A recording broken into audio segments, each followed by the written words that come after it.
Combien de fois pouvons-nous lever les yeux, malgré la faiblesse continuelle et la souffrance physique, et dire « Seigneur, je ne m'attends pas à ce que tu sois mon médecin pour te quitter après avoir reçu la guérison. Je ne regarde pas à toi pour obtenir la guérison comme une chose qui me serait accordée pour ma propre satisfaction, mais sans ta présence. Seigneur, je veux que tu sois ma guérison. Si docteur, il y a soit ce docteur qui demeure en moi, que tu sois ma guérison. S'il y a une guérison, qu'elle soit ta personne. C'est une personne qui est devenue ma guérison.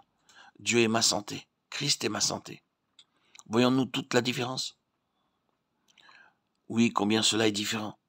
Un jour, lorsque nous apprenons cette leçon, nous obtenons beaucoup plus que la guérison, comme s'il n'était qu'une chose, car nous avons une personne qui devient la vie de notre corps. Aussitôt, tous les autres problèmes sont résolus, car il y a maintenant une relation entre notre corps et le Seigneur. Quoi qu'il survienne entre nous et le Seigneur, notre corps en souffrira les conséquences. Notre tout est dans le Seigneur. Nous ne pouvons rien faire d'autre, sinon de nous attendre à lui. Il en est tout autrement que de considérer la guérison comme une simple chose. Grâce à Dieu, j'ai été rétabli dans ma santé bien des fois. Je peux vous dire que subir ce que j'ai subi était difficile. Et j'ai été guéri par Dieu. Je pourrais vous citer de nombreux exemples au sujet de la guérison. Cependant, ce ne sont que des exemples de petites guérisons, des récits de maladies pouvant être énumérés.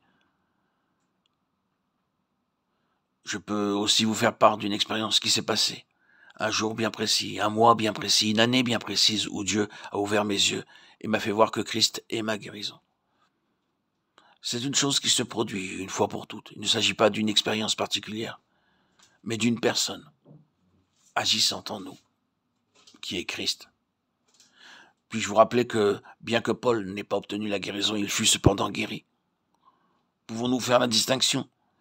Dans 2 Corinthiens 12, Paul dit qu'il n'a pas obtenu la guérison, comme étant une chose. Cependant, dans sa vie, quelqu'un n'a pas cessé d'être sa guérison.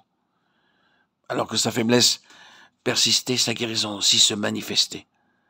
Sa faiblesse était prolongée, mais sa guérison l'était également. Quelle est notre conception de la guérison après tout?